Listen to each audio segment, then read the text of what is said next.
اللہ کے محبوب نے فرمایا میں سویا ہوا تھا، کوئی آنے والا آیا، اس نے مجھے جگایا۔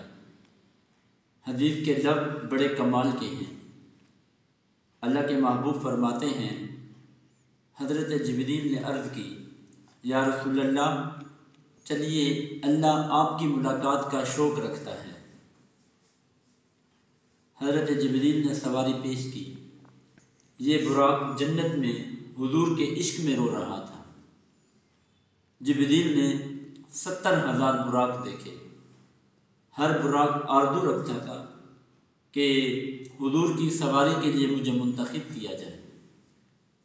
جبریل سوچ رہے تھے کہ کون سا براق لے جاؤں، ہر براق ایک دوسرے سے حسین ہے۔ اتنے میں جبریل کی نظر ایک براق پر پڑی جو سر جھکائے زاروں کی طرح رو رہا ہے۔ جبریل نے کہا کیوں رو رہا ہے؟ آج تو اللہ کے محبوب کی آمد ہے، کائنات ارضی اور سماوی کا ذرہ ذرہ جھوم رہا ہے۔ جبریل نے کہا غالب ہمیں نہ چھیڑ پھر جوش اشک سے، بیٹھے ہیں ہم تہیہ طوفاں کیے ہوئے، اور بیٹھے ہیں ہم جانا تصور کیے ہوئے۔ جبریل نے کہا میری منزل بھی وہی ہے جس کے دوسرے براق طالب ہیں، منزل ایک ہے مگر راستے دو ہیں۔ کسی کا ہنسنا قبول ہوتا ہے اور کسی کا رونا۔ میں اپنی منزل کو پانے کے لیے رو رہا ہوں، شاید میرا رونا قبول ہو جائے۔ محمود غزنوی مدینہ پاک حاضر ہوئے، شاہی لباس اتار کر فقیرانہ لباس پہنا، کندھے پر پانی کا مشکیزہ اٹھا کر مخلوق خدا کو پانی پلا رہے تھے۔ ایک شخص نے پہچان کر پوچھا کہ آپ غزنی کے بادشاہ ہیں؟ تو محمود نے کہا میں بادشاہ ہوں مگر غزنی میں، اس دربار میں تو شہنشاہ بھی فقیر ہوتے ہیں اور بادشاہ بھی گدا ہوتے ہیں۔ تھوڑی دیر کے بعد اس نے دیکھا کہ مصر کا شہنشاہ شاہی تاج اور لباس پہنے روپ و دبدبے سے آ رہا تھا۔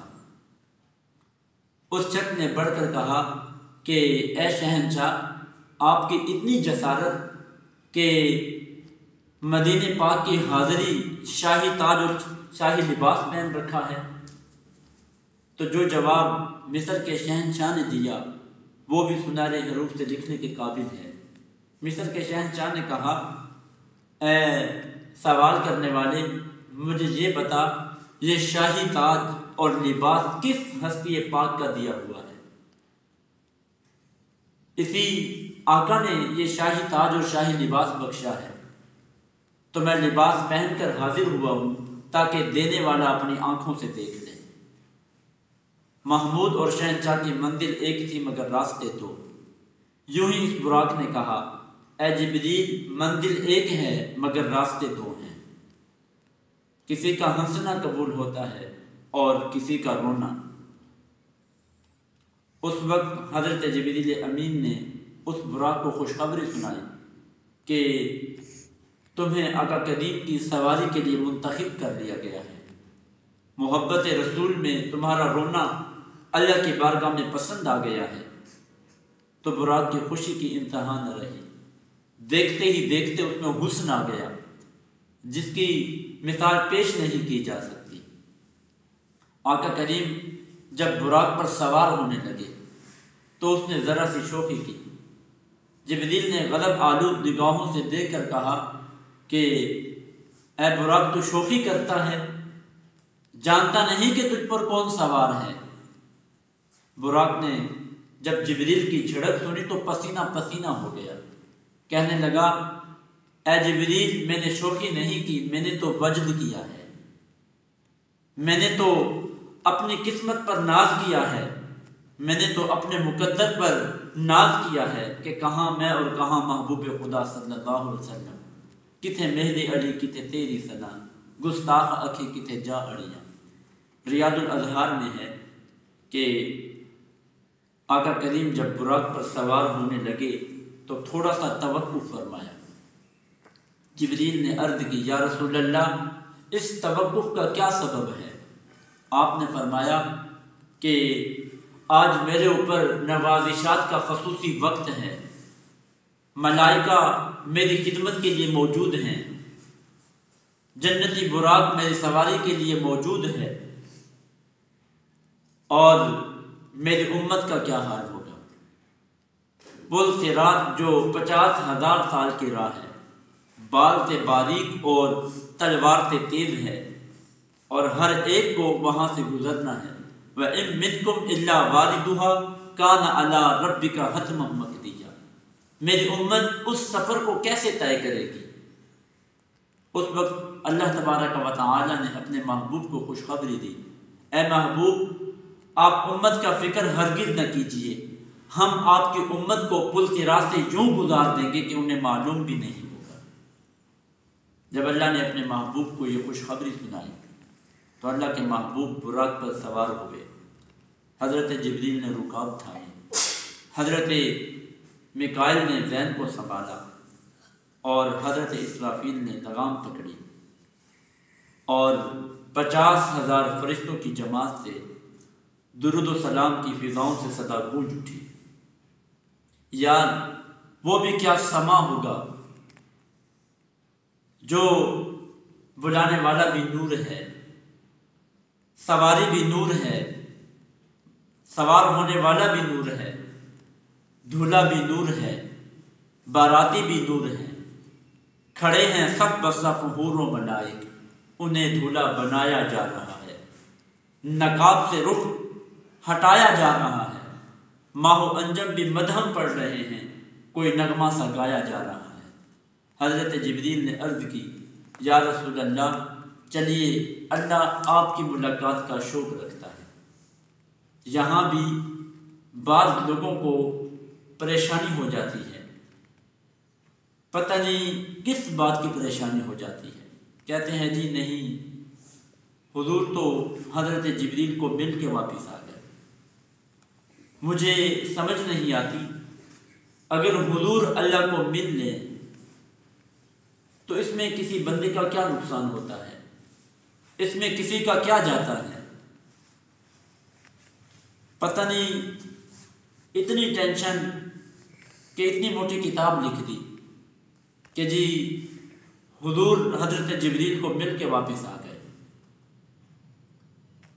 اور میں نے اپنی ذہن پہ زور دیا اور میں نے پوری توجہ سے اپنی عقل کو دوڑایا، لیکن مجھے سمجھ نہیں آئی کہ اگر حضور اللہ کو مل لیں، اللہ سے ملاقات کر لیں تو اس میں کسی کا کیا جاتا ہے؟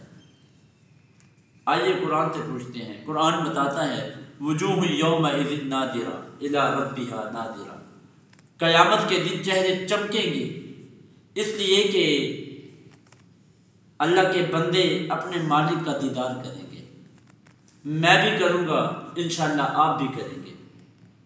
تو کہا کہ قیامت کے دن چہرے چمکیں گے اس لیے کہ مومن اپنے رب کا دیدار کریں گے۔ یار قرآن کہہ رہا ہے کہ قیامت کے دن ہر مومن اپنے رب کا دیدار کرے گا۔ اگر میں دیدار کر سکتا ہوں، ہر مومن دیدار کر سکتا ہے، تو پھر اللہ کے محبوب کیوں نہیں دیدار کر سکتے؟ تو پتہ نہیں علامہ صاحب کو، شیخ کو اتنی پریشانی، اتنی ٹینشن کہ اتنی موٹی کتاب لکھ دی، اور کوئی دلیل کہاں سے کھینچ کے لائے، کوئی دلیل کہاں سے لائے کہ نہیں جی حضور نے تو اللہ کو نہیں دیکھا، حضرت جبریل کو دیکھ کے آ گئے، یہ تو ہو ہی نہیں سکتا، اللہ کا تو ادراک ہی نہیں ہو سکتا، اللہ کو تو کوئی دیکھ ہی نہیں سکتا، یہ تو ممکن ہی نہیں ہے۔ لیکن میں کہتا ہوں کہ ان کو یہ غلطی لگی ہوئی ہے۔ علامہ اسماعیل لکی، علامہ شیخ عبدالحق محدث دہلوی رحمۃ اللہ علیہ لکھتے ہیں کہ حضرت جبریل امین کسی نبی کے پاس جب آئے تو کسی کے پاس 11 مرتبہ آئے، کسی پیغمبر کے پاس 21 مرتبہ آئے، اور کسی نبی کے پاس 30 مرتبہ آئے، لیکن میرے اور آپ کے آقا مولا کی بارگاہ میں حضرت جبریل امین نے 24,000 مرتبہ حاضری کی ہے۔ اگر میرے حضور نے جبریل کو ملنا تھا تو پھر اتنی تکلیف کیوں اٹھائی؟ اللہ کے محبوب فرماتے ہیں کہ جب اللہ تبارک و تعالی نے مجھے کہا نا السلام علیک ایھا النبی معراج کی رات، یہ جو آپ اتحیات پڑھتے ہیں یہ معراج کا تحفہ ہے۔ اللہ کے محبوب فرماتے ہیں جب یہ مجھے کہا نا السلام علیک ایھا النبی، میرے حضور نے فرمایا اللہ نے تو مجھے سلام کہا تھا، میں نے کہا نہیں، السلام علینا وعلی عباد اللہ الصالحین۔ اللہ نے کہا محبوب تم پر سلام ہو اور رحمتیں اور برکتیں ہوں، تو میں نے عرض کی یا اللہ جو بھی میری بات مان کر نماز پڑھے اس پر بھی سلام اور برکتیں اور رحمتیں ہوں، جتنے بھی نیک صالح لوگ ہیں وعلی عباد اللہ الصالحین سب پر سلام بھی ہو اور رحمتیں اور برکتیں بھی ہوں۔ تو سامعین مقدم، اللہ کے محبوب سے پوچھا گیا کہ یا رسول اللہ کیا آپ نے اللہ کو دیکھا ہے؟ تو میرے حضور نے فرمایا رأیت ربی بأحسن صورہ، فرمایا کہ میں نے اپنے رب کو دیکھا ہے اور بہت ہی پیاری صورت میں دیکھا ہے۔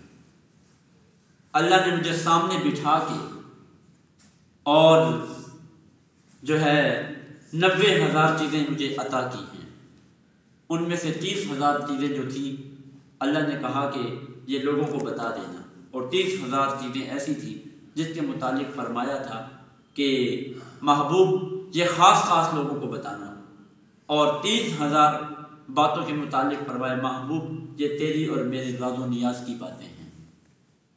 تو سامعین مقدم، اللہ تبارک و تعالی قرآن مجید میں فرماتا سبحان الذی اسری بعبدہ، پاک ہے وہ ذات جس نے اپنے بندے کو سیر کرائی۔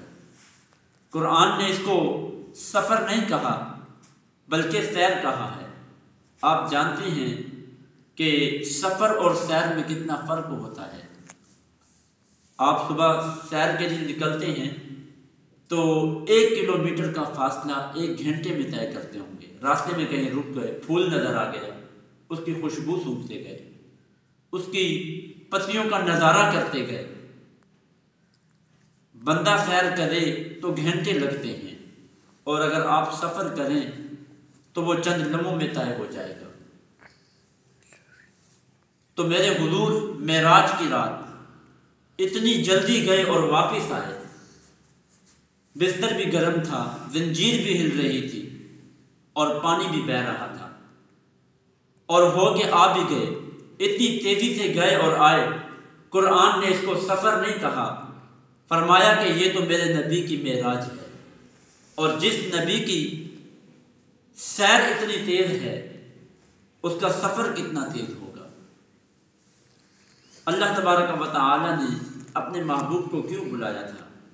اللہ نے قرآن مجید میں کہا کہ میں نے اپنے محبوب کو اس لیے بلایا الذی بارکنا حولہ لنریہ من آیاتنا، میں اسے اپنی نشانیاں دکھاؤں۔ اللہ تعالیٰ نے اپنے محبوب کو کیا دکھایا تھا، اور اللہ تعالیٰ نے اپنے محبوب کو کیا چیز عطا کی؟ سب سے بڑی دولت اور سب سے بڑی چیز جو اللہ تبارک و تعالیٰ نے اپنے محبوب کو عطا فرمائی، وہ اللہ تبارک و تعالیٰ نے اپنے محبوب کو اپنا دیدار عطا فرمایا۔ معراج کی رتیاں دھوم یہ تھی، ایک لاج دلارا آوت ہے۔ معراج کی رتیاں دھوم یہ تھی، ایک لاج دلارا آوت ہے۔ لو لاگ کا صحرا سر صحبت وہ احمد پیارا آوت ہے۔ حوروں نے کہا بسم اللہ، غلمان نے پکارا الا اللہ، خود رب نے کہا ماشاء اللہ، محبوب ہمارا آوت ہے۔ وما توفیقی الا باللہ۔